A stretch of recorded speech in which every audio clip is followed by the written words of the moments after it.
নাকের সামনে হায়াত তোমার, মরণ খারাপ পিছে, কোন দিন জানি ছাইরা যাবে অচেনা এক দেশে।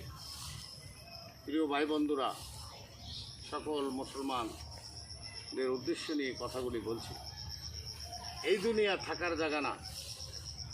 আপনি কি সাথে নিয়ে যাবেন? একদিন আপনার মরণ হবে, অন্ধকার কবরে যাইতে হবে।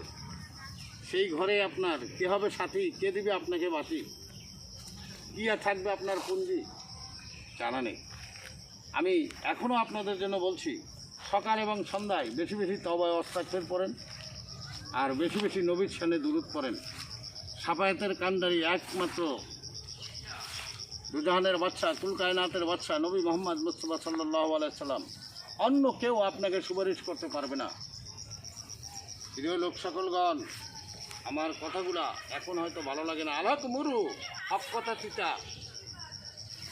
আমার কথাটা একটু তিতক্ত লাগলেও পরবর্তীতে আপনারা অবশ্যই পাবেন। তাই আমি বলতে চাই, সকল মানুষের উদ্দেশ্য নিয়ে, আপনি দিনের কাজ দিনে করেন, রাত্রে আপনি ইবাদত করেন, বেশি বেশি নবীর শানে দুরূদ পড়েন, তওবা ইস্তিগফার পড়েন, আল্লাহ রাব্বুল আলামিন আপনাকে ক্ষমা করে দিবে। আজ এ পর্যন্তই। অনেক কথা বলছি, কথাগুলি ভালো লাগলে ভিডিওটা বেশি বেশি শেয়ার দিয়ে দেবেন, আমার নতুন নতুন কথা নেবেন এই আশাবাদ রেখে এখানেই। আল্লাহ হাফেজ।